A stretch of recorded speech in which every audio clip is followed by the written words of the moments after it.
আসসালামু আলাইকুম। শিশুদের নিয়ে আমরা সবাই খুব ভাবি, তাদের লেখাপড়া, তাদের চিন্তা চেতনা এবং তাদের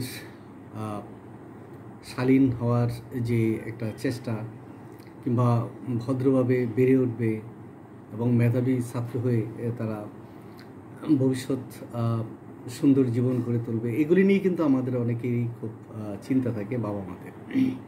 তো তেমনি দেখা যায় যে অনেক ছেলে মেয়ে তারা পড়ালেখার প্রতি আগ্রহ হারিয়ে ফেলে, কিংবা পড়তে গেলে তারা অনেক কিছুই সহজে মুখস্থ করতে পারে না, কিংবা সেটা ধারণ করতে পারে না, যে সারমর্মটা সেটা ধারণ করতে পারে না, এবং পরীক্ষা ভীতি থাকে, পরীক্ষার সময় এসে তারা ভালো রেজাল্ট করতে পারে না।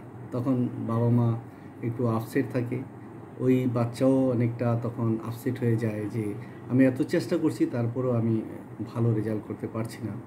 আর বাবা মারও একটা কষ্ট থাকে যে আমরা এত চেষ্টা করছি, এতভাবে তার সেবা শুশ্রূষা করছি, মাস্টার রাখছি, তার পিছিয়ে পিছিয়ে লেগে আছি, তারপরেও দেখা যায় যে সে ভালো রেজাল্ট করছে না।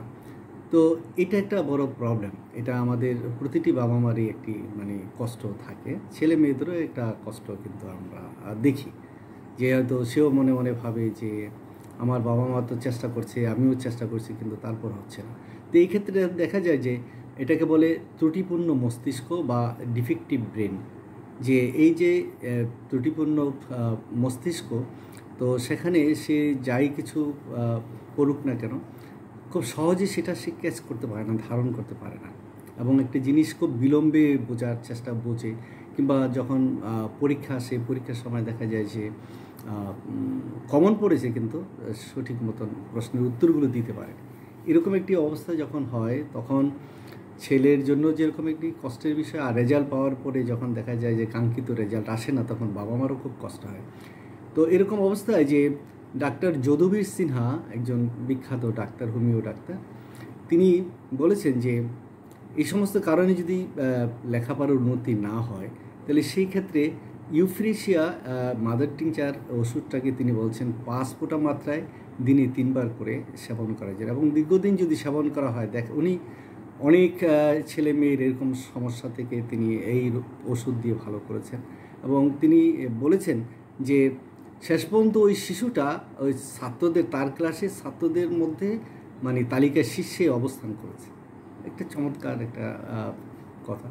আপনারা যদি এরকম মনে করেন যে আপনাদের সন্তানের এরকম পড়ালেখা করার পরেও সে রেজাল্টটা ভালো করছে না, কিংবা তার লেখাপড়ার দিকে আগ্রহ কম, এবং তার মধ্যে ভীতি কাজ করছে যে সে যাই পড়ে কিন্তু সেটা সে মস্তিষ্কে ধারণ করতে পারে না, এবং পরীক্ষার হলে গিয়ে সে সঠিক মতন উত্তর দিতে পারে না, এরকম যদি অবস্থা থাকে, তাহলে অবশ্যই আপনারা একজন হোমিও ভালো ডাক্তারের সাথে কথা বলবেন। আর যদি এরকম সমস্যা হয়, আমিও ফোন নাম্বারটা এখানে দিয়ে দিই, আপনারা কথা বলতে পারবেন। যদি কারো আর্থিক সমস্যা হয়, সেক্ষেত্রে আমি বিনা পয়সায় চিকিৎসা করব। তবুও যদি আমাদের এই ছেলে মেয়েগুলো ভালো রেজাল্ট করে, তারা যদি উন্নতির শিখরে যেতে পারে, এটা কিন্তু আমাদের সবার জন্যই গর্ব। আমার জন্য আমি মনে করি যে যদি সার্থক হতে পারি, তাহলে মনে করব যে আমিও একটি ভালো কাজ করেছি। তো সেজন্য আপনারা হতাশ না হয়ে ছেলে মেয়েদের প্রতি একটু নজর রাখেন।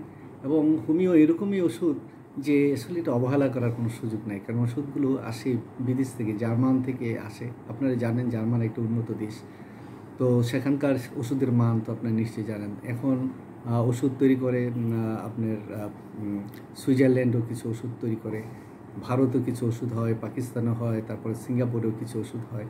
তো সেক্ষেত্রে আমি সাধারণত জার্মান ওষুধটাকে ব্যবহার করে থাকি। আপনাদের যদি মনে হয় অবশ্যই যোগাযোগ করবেন। এবং যে সমস্ত ছেলেপেলা, যারা ছেলে মেয়ে আছে, যারা